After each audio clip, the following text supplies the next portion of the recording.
Hello, and thank you for joining us for another episode of the SEO Mindset Podcast, where your hosts are myself, Tazmin Suleiman, and my dear friend Sarah McDowell. New episodes go out every Thursday, and this week I was joined by Priti Rathi Gupta, founder of LXME, India's first digital financial planning platform for women. She's also a film producer and a huge advocate for women's financial empowerment. Her platform, LXME, is helping more than 500,000 women towards building their financial acumen. And she came on to the podcast to share her insights for all of our listeners on what is financial literacy, what is financial acumen, what is a money mindset, and gave us so many insights and so many actionable tips that anyone could start doing right now. I was talking to her and I was thinking, oh, that sounds simple. Why am I not doing that? Or at one point I was thinking, I used to do that. Why did I stop?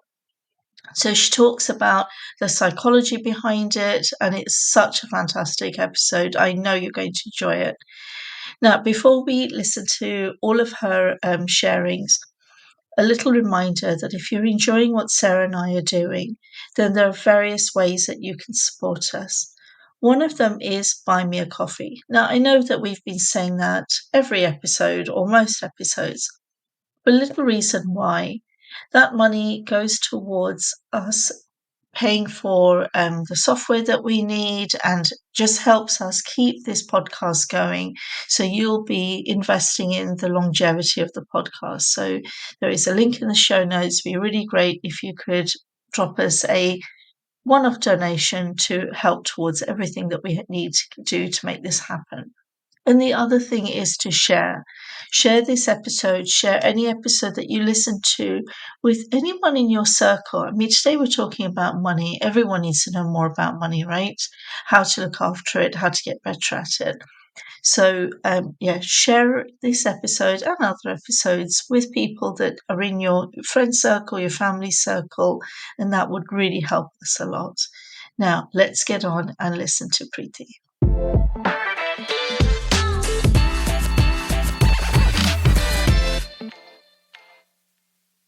So, Priti, welcome to the SEO Mindset Podcast. I'm very, very pleased to have you on the show. It's a pleasure, Tazmin. Thank you for having me. The topic that we're going to be talking about today is the topic of financial literacy and money mindset. And it's not a topic that gets talked about a lot, especially in women, especially with the younger generation that, from my experience. But, I always say in this podcast that I'm really excited to talk to the person that I'm interviewing, and I genuinely am. But it also gives me an opportunity to learn. And this is a topic that I'm very keen to learn about, because I would say that my awareness of this topic has got better recently, but it is still, huge gaps in my knowledge. So the thing, we've never met face to face. I saw you at a panel at the International Women's Conference, and you said something that really stuck in my mind. Sometimes you hear talks and you think, oh yeah, that's great, but you forget a lot of it. But what you were talking about was encouraging people to take control of their financial decisions, destiny. And then you said, because if you don't, your dreams won't be realized. You won't have money for the dreams. And I think you were talking about your journey to found LXME. Could you tell me a little bit about that? Do you remember the saying? Yeah, absolutely. Absolutely. And I think I always say that when it is, so firstly, Tasmin, thank you for having me on the show. It's a pleasure. It's wonderful how we make connections without knowing that we're actually making them. And, this podcast is a result of that. So very, very excited to be talking to you. So yeah, absolutely. I think your question is, and I remember saying that because from my own journey, I understand that today, if there's anything at all that you want to achieve in life, money is an enabler. And when you don't manage your money to achieve those dreams or goals, you've actually left those dreams to destiny. And you're actually saying, okay, it may happen when it's meant to happen, versus really saying, if I want my dream to come true, you've got to work for it. A lot of the women around me I see have left money decisions to their partners, fathers, sons. And it's literally like saying that if I want to be physically fit, am I going to ask my father or my partner to do the exercises for me, or to do the diet for me, or to follow the right nutrition? It won't work for me, it will work for them. And just like we do it for physical health, physical fitness, even your financial fitness is something that you have to work on. And for some odd reason, as women, we've always thought that this is not important. I always say this is as important as brushing your teeth, it's as important as breathing, because the life that you're living, unfortunately or fortunately, is powered by money. And while you may not think of money as, you may not run after money, but if you're running after your dreams, you better make sure that you have enough money to, empower those. Well, I love that the analogy between health and fitness. And I certainly, in my childhood, my father looked after the finances, got married. And I remember in my first major job, they said to me, do you want to open up a pension? And I spoke to my then husband, and he said, no, no, you don't need to. I've got it covered. Had I been this woman then, I would have handled that situation very differently. But it comes with financial awareness. Now, your background is, you've had a lot of exposure to money, to finances, to business. Can you share how your background has shaped your relationship with money? Absolutely. I think I always say that I have been very privileged. My parents have made sure that from very early years. So, firstly, I come from a very humble background, and which meant that money wasn't overflowing. Right, there was a lot of budgeting. So, even early days in school, I remember my mother giving me a very small amount of money and teaching me a few pillars around it. I was given 10 rupees for the week, right? And I was living in Calcutta, and I had to travel by train to my school. And I would leave at 7 in the morning, come back home at 5 in the evening. Uh, so the 10 rupees were meant to help me get food, maybe later in the evening when my tiffin is over and we're coming back home. And I remember my mother saying that, remember, this has to last you the week. So literally understanding budgeting back then, that okay, how am I going to manage these 10 rupees, right? I was also the oldest amongst my siblings, and I remember her saying that you have to look after your siblings as well. So there was a thought of giving as well that was inbuilt, right? And I remember in the 10 rupees, I would, on the railway station, I used to love those, what are those cream scones? In Calcutta, they would be called cream rolls, and they would cost about 30 paisa, and I would love to have them. But I remember every time I bought one back for my younger sister as well, because she loved them as well. So I think inculcating all of this very early on was very instrumental in how it was just part, it became DNA, right? And then when I was 16 years old, my father actually, when internship was not even a thing, he called me and he said, you have to come work with me and you have to manage the family's portfolio. And like I said, we came from very humble beginnings, and it made me understand that he had saved money, and those savings were then put into financial markets to create wealth, right? Instead of just being put into a fixed deposit. So here was somebody who had done this, really worked his way, with a lot of hardships, saved small. And I've seen my mother save the way she did, and then created wealth along the way. And that brought home to me that how important it is not just to earn, not just to save, but also to grow that money. And then he made me work with my uncle, who was a stockbroker, which made me understand capital markets really well. And I remember even then in college having these conversations with my friends. And I would tell them, oh, this is something that I'm doing. And they would be like, oh, why are you doing this? Okay, we don't understand any of this. And to me, it was like, now it is hygiene. Why don't you know this, right? It would always be a question mark. But then I think along the way, I understood that I was privileged. Not every girl out there is privileged enough where the parents are saying, look, financial, inculcating the right financial, not just habits, but also the expertise and acumen to say, how are you going to lead your life using your money and your finances to power that. So I think that was a privilege that I already had. So yeah, that's really shaped my life all along, because every time, whether I've earned money or saved money, there is always the thought behind it has been that how do I make this money more efficient, and what are my spending habits. And I have to say that, Tasmin, that I owe it to my mother to have deeply inculcated that money, while it enables your life, is also very powerful if you can use it to enable other people's lives. Um, Yeah, yeah. Which is, it speaks volumes in the work that you do, in the message that you portray. So I fully get that. When you were talking about earning and saving and spending, that seems to be where a lot of the people in my circle, people that I speak to, that's where it stops. The investment part doesn't really happen. And with a lot of my clients, especially those who are going from paid income to freelancing, I say to them, look at what your money and your spending in the last year. How much money, what is your fundamental cost? And how much you spending on fun, and how much you spending on your future? So that is investing, and also charity, giving.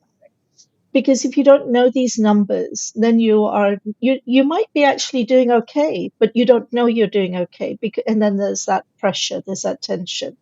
But like I said, this awareness has come to me very, very late in life, and now I'm very keen to, teach the younger ones in the family about this. In your experience, what are the main money blocks that you see, and how are they different, so between genders, between the younger ones and the older ones, even culturally? What are you seeing out so I think I'll talk about the gender divide first, and then we'll come to sort of the age cohort, there? because it's a space that I work very actively in. And it took me years to figure out why is it that women are not accessing financial products. Right? They are striving. They're pursuing great careers, great education, amazing, climbing up the corporate ladder, or building great businesses. But when it comes to money, for some reason, the women are just missing, right? And if at all a woman's money is being invested, it is being invested by somebody on her behalf. And I think it took a lot of sort of deep dive into what is it that is blocking women from accessing financial products. And I think what we came across, so I met about 3 4 thousand women before we started Lakshmi. And while some of these insights I already knew, but it was great to do it like as a proper primary research and understand. And you know it's just very odd. And by the way, this is something that is that I realized when I pitched the idea of Lakshmi in an HBS classroom, that it is global. It's not just India, right? So when you say culturally, actually it is pretty much across the world, where I think society has played a very, very important role in sort of creating a divide between gender roles, right? It was always the men work and bring the money, women stay at home and take care of the family, right? And this can go back to the hunter and nurturer times, right? So we've carried that along. And somewhere that has got so deeply embedded, where a woman is made to feel, or the sort of implicit messaging has been, don't worry about the money, don't worry about taking care of the money, because that's what men do, and that's what men do better. And sometimes, Tasmin, actually, my heart goes out to the men as well, because in the changing dynamics of the world, there is a pressure, there's pressure on men as well, that, oh, I am the only one responsible for the financial security of the family, right? And the men of the new world don't really appreciate that. So I think society conditioning has been so strong. Second, I think the mindset of women. You see, financial services has across the globe been dominated, it has been a male dominated field. And so it's always been like the boys club where men are talking to men, right? And money management is a behavioral science. uh, so to address the behavior of women, and women behave very differently, the way we think about money is very different, right? We are inherently nurturers, by the way, we have the right attributes for actually being the best investors, but we've always thought of it as a negative trait. And nobody's reached out to us for us to or spoken to us, based on the way we behave towards money. And the third most important thing is the fear, because there's not enough knowledge, there's not enough education, and there's society pressure. We fear being judged. And that is true not just for money, it's true for everything. But for money, it's even larger. And I've said this very often, that if in a room full of people, if I say, here is £1,000, and I mean, here's an opportunity where if you put in £1,000, I will help you double your money in the next 1 year. I can guarantee you that men in the room will put the £1,000 down. Women will ask you questions. Oh, where is this money going to go? Are you going to keep it? Are you going to put it somewhere? And they will say, okay, we'll wait and watch. If it works, if we think it's working, is when we will put in our £1,000. We might very happily be spending that £1,000 elsewhere, but when it comes to investing or putting money or placing your trust of money in somebody, we really there's a huge amount of, one, trust building, and second, the fear that, what if this doesn't work? What if I lose my £1,000? I will be judged, I will be held accountable, I will be laughed at, right? Whereas men don't deal with this. I mean, for them, if they've lost the £1,000, it's an experiment. If they've made it, doubled it, it's a feather in the cap, right? So that fear of being judged is something that also keeps us away. And in Hindi, in India, we have this very famous movie, Main Hoon Na, right? Which says, typically every man says, I'm there, don't worry. You don't have to worry. And I think that's something that needs to change. But most of these is what's led women to stay away or have been blockers. Now, when you look at age groups, it gets even more interesting. Today, one would think, so see the millennials, baby boomers, millennials, I think all of these generations, there has been a very clear gender sort of distinction, whether it came to gender pay gap, whether it came to what you're doing with your money. One would think that with the Gen Z, it would change because they are meant to be ungendered, right? They don't think differently, as they don't think of themselves, oh, I'm a woman, I'm a boy. But interestingly, even there, the financial behavior is just the same, where the boys in their early 16, 17 years, they are reaching out, they are finding financial products, they are interacting with it, whereas women are still not taking care of it. They're still not reaching out for it. uh, and I would attribute some of this actually also to the time poverty that we suffer from, right? Most of us, it's still hard work to build your career, you're still breaking glass ceilings there, and then you have families, you may have children, and then at the end of the day, you're like, I don't have time to just now look at money, so maybe I can leave that to somebody else.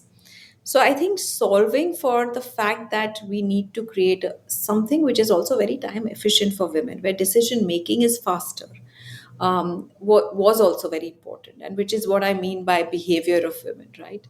So I think all of these factors have typically contributed to why women are not, accessing, or they are not managing their own money, or shy away from doing it. So many interesting points in there. I'm absolutely sure I'm not going to be able to cover all of them, but some I'm going to pick out a few that I'm hearing. So when you were talking about, if you said at a party that, if you give me £1,000, I will, the men will put the money on the table. I was saying to my husband, it was when we go to parties, when we go to weddings, a man will ask another man, what is it that you do? women don't usually ask women, what do you do? And I was saying to my husband that who do I talk to about money? Like, I don't go to parties where the women talk about money. So the environment isn't. Sure, absolutely.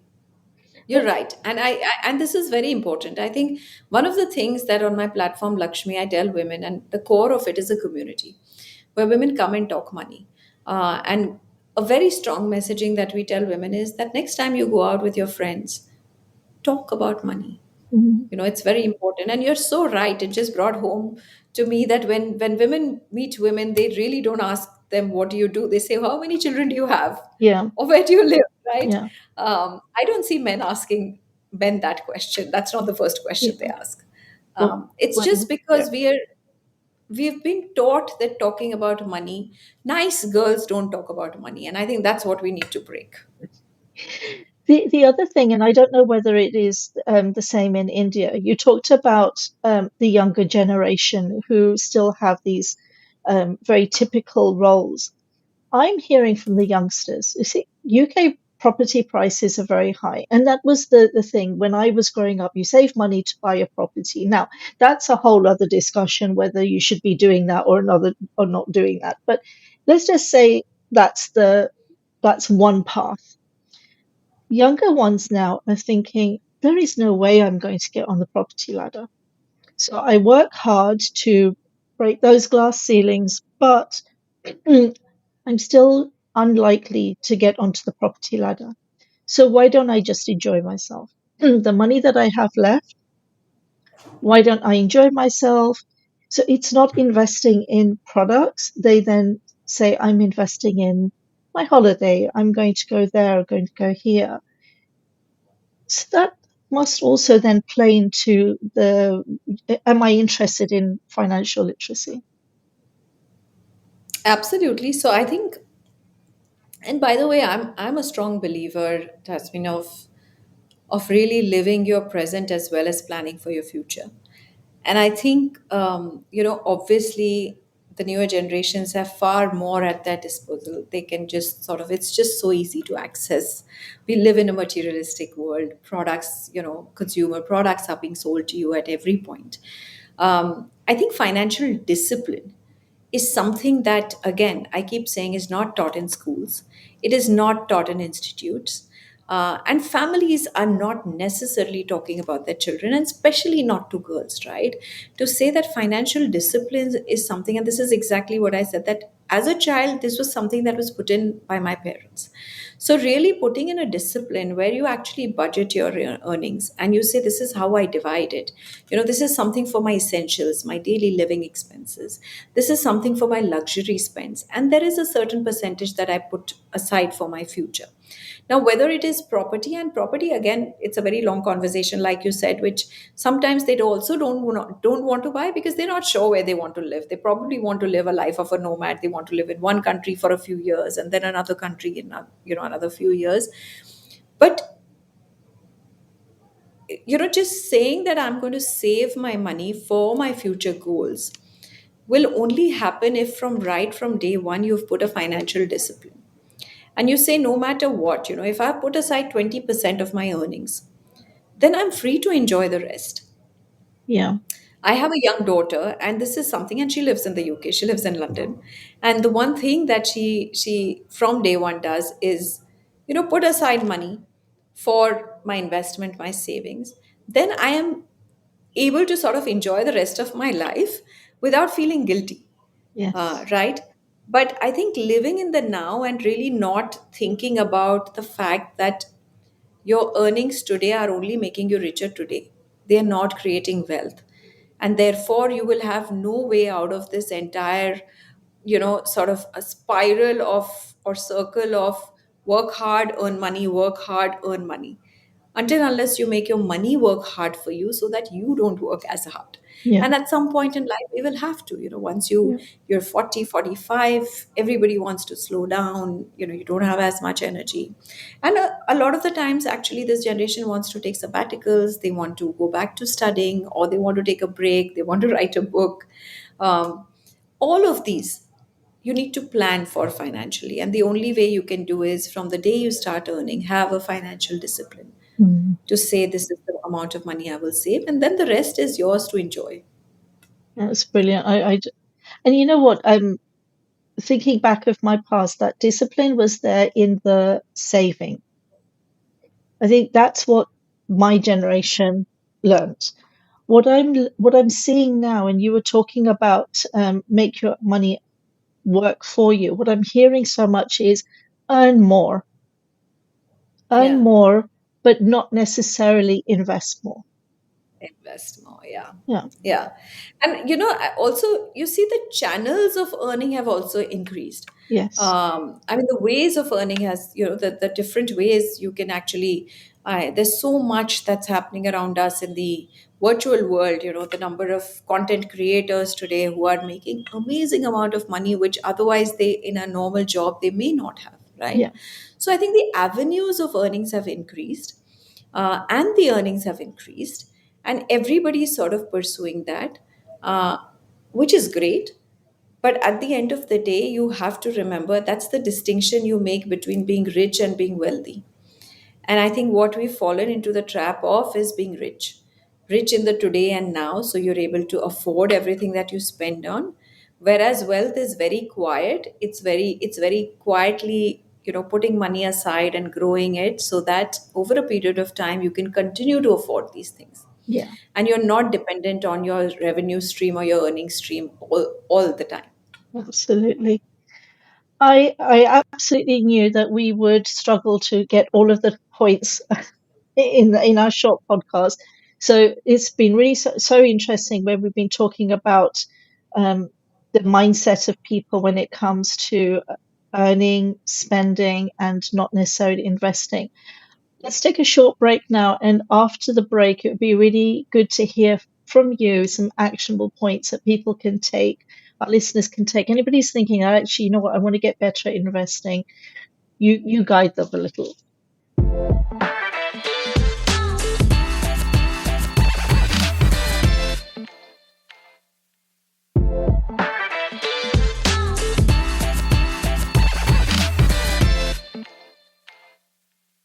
So, Preeti, thank you very much for all of the knowledge that you shared in part one, which was talking more about the mindset that you are seeing in different generations and different genders, and the blocks that that then creates in their lives, in their dreams, in their destiny.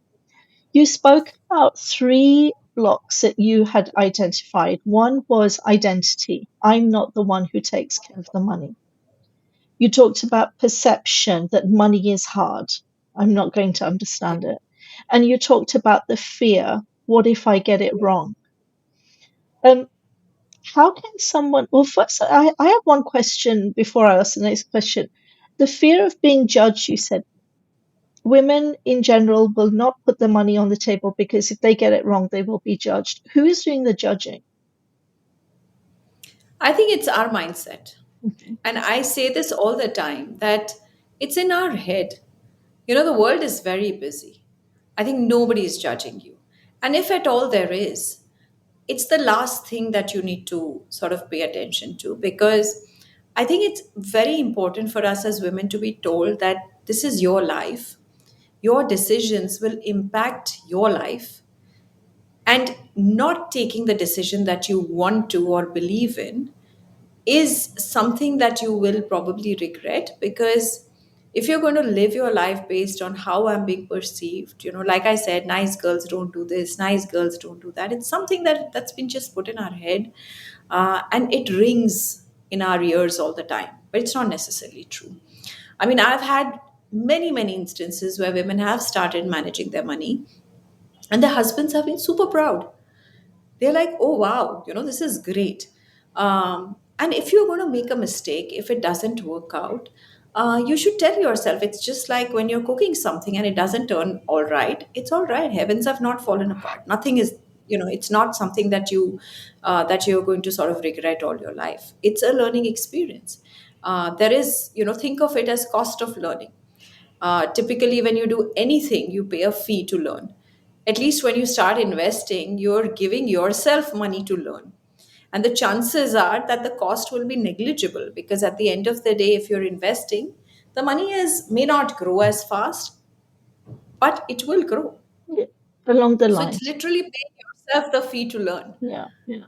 But yeah, the judging is all in our heads. Yeah, I think we feel we are being judged. We feel the world is looking at us. Actually, nobody is. Everybody's very busy. So just do your thing. absolutely. This what you also said is have those conversations. We're lucky, my husband will talk to the children about money. And recently there was a sizable purchase of dollars, and now to convert them back to pounds, it's okay, hold off.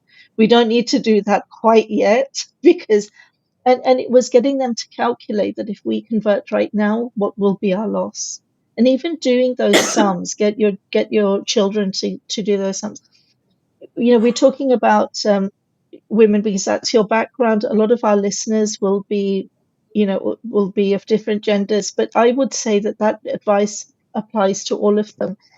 That if there's something that you want to do to gain your knowledge, to build your confidence, to build your wealth, then take the hit. If it means that you lose somewhere, you will gain. In the long run, you will gain. But going back to those three areas, what would you advise someone to do to build the confidence, to change that identity mindset, to change that perception that money is hard to understand? So I think the first thing that I always tell people who've sort of shied away from managing their money is to actually put money up front. What a lot of us do is, oh, I'll learn about it, I'll think about it, I'll research about it. And invariably, we don't find the time to do it. Because in our list of to dos, this is probably not the most important thing, Yeah. right? And I've always told women that begin with a small amount, just start. If you're starting with, in India, we say 100 rupees, which is like almost a pound, right? Just start with putting that money in. And once you've invested your money, trust me, you will be keen to learn. It will become a priority. And when you see your returns, when you see your money grow, it will actually nudge you, incentivize you, to sort of inspire you to say, okay, this is working. I want to know more. I want to do this better.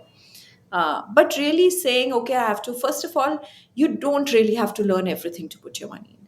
I think the important thing is to make an informed decision, which actually is not, what we've been taught it's very complicated. It's not, it's fairly simple.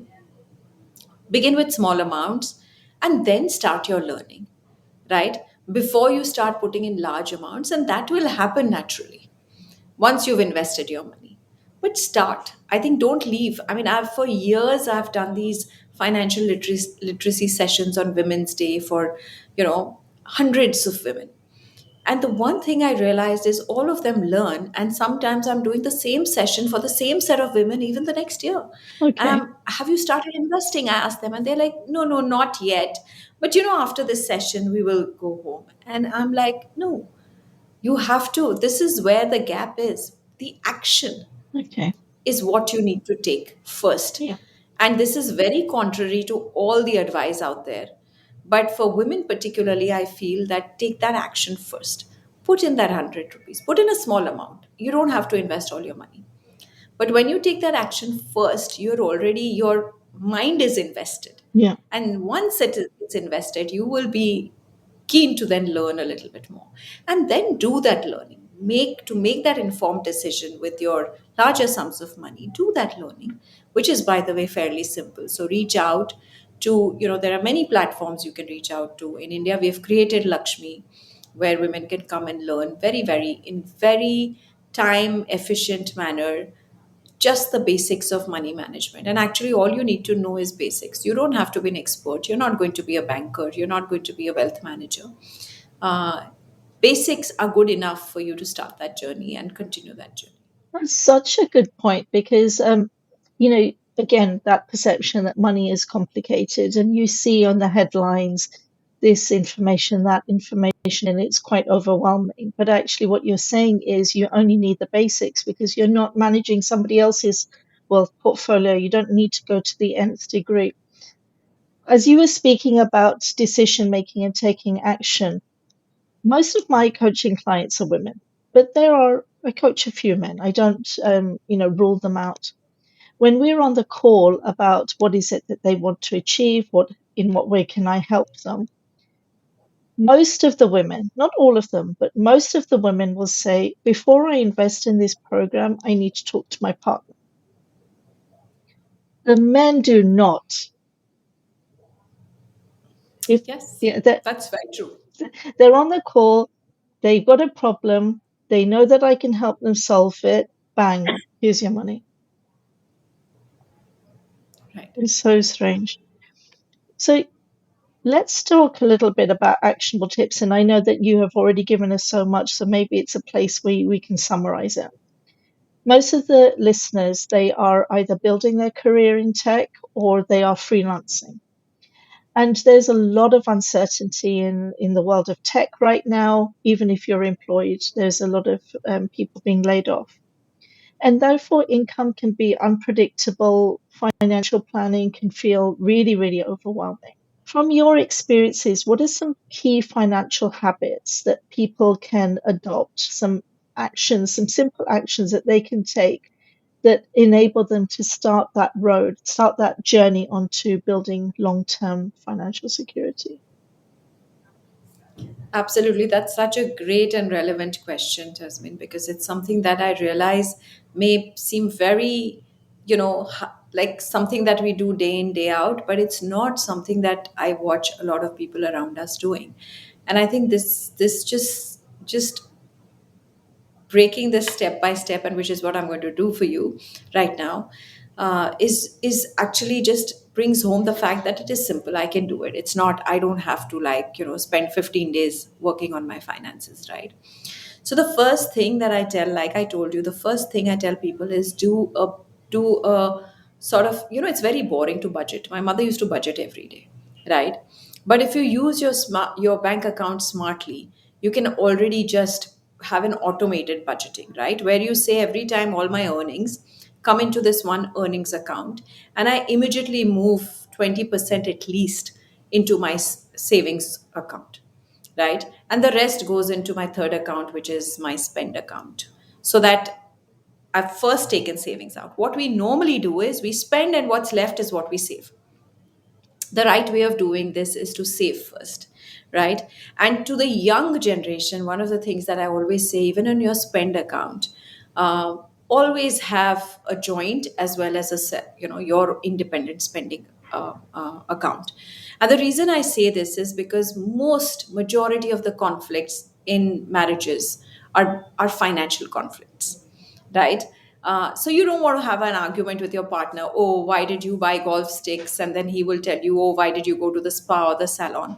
So keep aside money for your individual passions, and then create a joint spending account for your joint spends.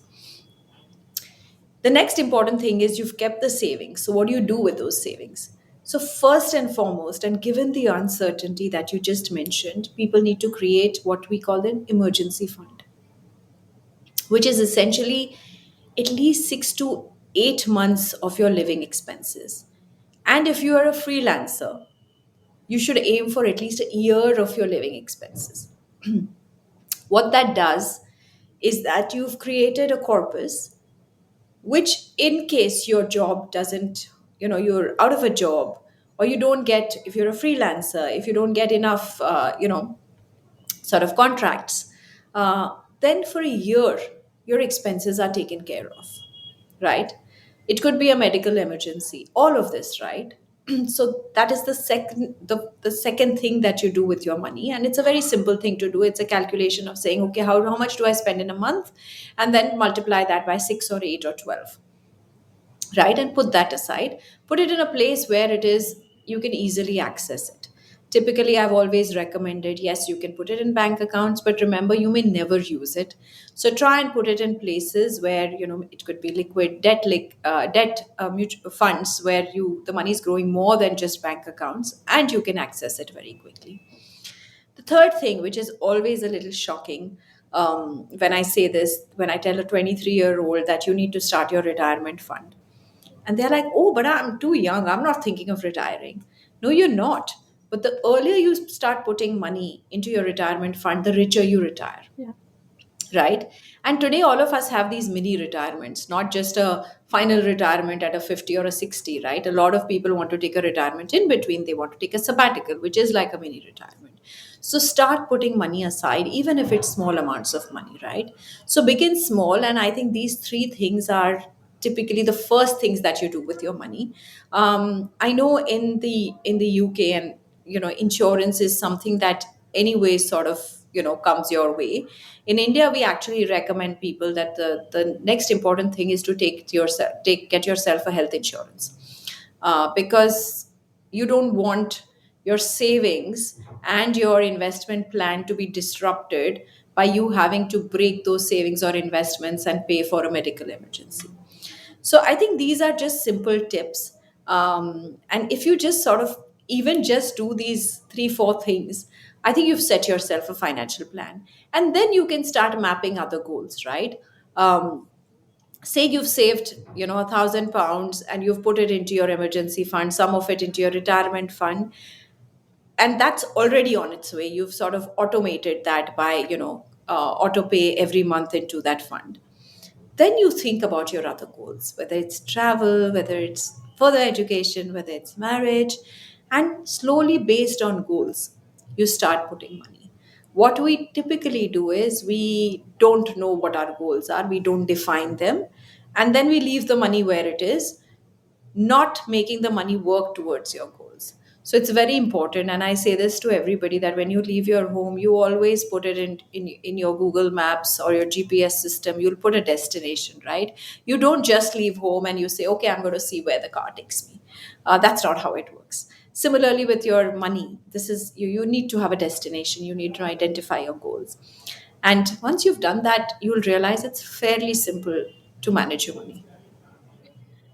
So much gold there. One of the things that you said, look at how much you're earning, look at what your expenses are, and work out how much you're going to put into saving before the monthly expenses start coming out. Even if people did that, even if they Yeah, understood where they were spending their money, and actually, yeah, you know, you were talking about boring. I say to my clients, download a whole year's of transaction and just sit down and work out where are you spending your money for you to get that yeah, awareness. Because I yeah. think, now you talk about people haven't got time for investing. People don't even have time for understanding where they're spending their money. Back in the day when we had a checkbook and we had to write each check, there was, at the end of the month, there was this discipline of reconciling your bank account with your checkbook account and making sure everything was tallied. Now it's just tap and the money's gone. On, yeah. Actually, there are a lot of interesting budgeting tools, and there is the golden rule of budgeting, right, which says that you should spend no more than 30% of your earnings on luxury goods, which are your wants. Yeah, Versus what we'll end up doing is spending a far larger chunk yeah, because we don't know how we've not done that budgeting or that segregation, yeah, which is why I always say that while you divide your money between your needs and your wants, the one thing that you must segregate and keep aside is your savings and your yeah, future yeah, self, yeah. right? Um, What would you say would be the ideal between needs, wants, and savings percentage wise? So I would think, see, when you're just starting your journey, when you just started your career, uh, typically about 50% goes into your needs, which is your everyday living expenses, your rent, or whatever it may be. These are things you can't do without. And then what most people do is spend everything else on, luxury fun. But ideally, you should spend no more than 30% of your earning on luxury, which means all your wants, and 20% at least into your savings or your future self. And as you grow in your career, this should only get better, right? So as you grow up, as you start earning more, you don't spend 50% of your earnings on your needs, because your needs are pretty much the same. And savings from that should move into your savings. So ideally, that should start going up to 25%, 30% as you start earning more, right? What we do is typically spend more on our, um, land up channelizing that extra earning into our wants. Yeah, so I think that's what people end up doing. But you have to maintain that financial discipline even then, to say that I have to move my savings into my, whatever I earn more, move into more savings. So yeah, that's a good rule of thumb, that people can follow if they are uncertain of what that split should be. We have gone over time, absolutely gone over time. I'm conscious that I'm also taking a lot of your time this morning. Um, let's wrap up. We always ask these questions to our guests when we're wrapping up. So the first one is, what is the main takeaway that you would like people to get from this episode? I think the main takeaway I would like to leave is that financial management or money management is not just about your future, it is also about living your present well. Most people think it's, oh, I need to just save and put for my future. It's not. A good financial management or money management means you're living your life to the best of today and yet managing to create a bright future. Absolutely, because that's what will keep you going. Otherwise, it just feels like a hard slog all of the time. Now, we usually ask best career advice. If that's what you would like to leave us with, then great. If you think you've got the best financial career advice, if financial advice you've been given, that also is a great takeaway for us. Yeah, I think the best financial advice that I've been given um, is to not, is to make your money work for you. um, a lot of the times, and it's something that we do even more as women, is that we not only play to expectations, uh, but we've always put our family, our children before us. And one of the things that we need to know, it's when you sit in an airplane, they tell you to put your seatbelt first and then take care of your child. Because if you are not going to be financially secure yourself, there is no ways you can create financial security for your family. So make your money work for you first. That's the most important thing. Absolutely, absolutely. And who is it that you are following, or somebody that you really admire that you think that we should also be following and gaining knowledge from? Well, I think one of I think I mean, there are many people that I follow, but there is Naval Ravikant, who I actually am a big fan. I follow. I mean, the way he sort of laid out how what freedom and financial freedom truly means, right? Which is the ability to use your time the way you like. Yeah, That's true financial freedom. yeah, And I think that's what we should all work towards. He also talks about how you can use your time more yeah, wisely. Most of us, work very hard without thinking about working smart. So I think that's one person who I love his book, and I keep going back to it. Sometimes, I mean, I always find something incredibly yeah, amazing. And of course, I follow him on his social media handles. So yeah. there's always something very interesting there. I have not read his book yet. It is on my list. Another one on my list is Sahil Bloom's book. I think it's. Oh yes. Have you read that one? I know I follow him on Twitter again, on X again, but it's incredible that at that age, such young age, Yeah. there's so much of maturity Yes. and learning and Yeah. experience. So much to learn from. Absolutely. Absolutely. Preeti, thank you so much for today. I've had a great time. I've learned and I've relearned things. Things that you've said that I thought, oh, I used to do that. Why don't I do it anymore? And bizarrely, when I was doing it, it was between, I got divorced when I was 40 and I had to take handle of the finances. And I developed all of those habits. And then when I remarried, I just passed it back on again. So a lot of lessons for me in this podcast. Absolutely. Well, that's great, and it was lovely, lovely chatting with you. And all the best, Tasmin. I'm sure you know what you're doing. What you're doing is amazing, and more power to you. Thank you. So that just leaves me to say, to remind the listeners, if they're enjoying what Sarah and I are doing and would like to support us, then there's a variety of ways that you can do it. One of them is to leave a donation via the Buy Me a Coffee link, which really helps us reinvest into the podcast and keep it going for the longevity. Another one is to share, because our podcast, although it's the SEO Mindset podcast, the content is relevant for people not just in the SEO world, but further. This episode is a perfect example. So if you can think of one person in your circle that would benefit from all of this advice, please share the episode with them. So it's thank you from me, and thank you, Preeti, once again. Goodbye, everyone.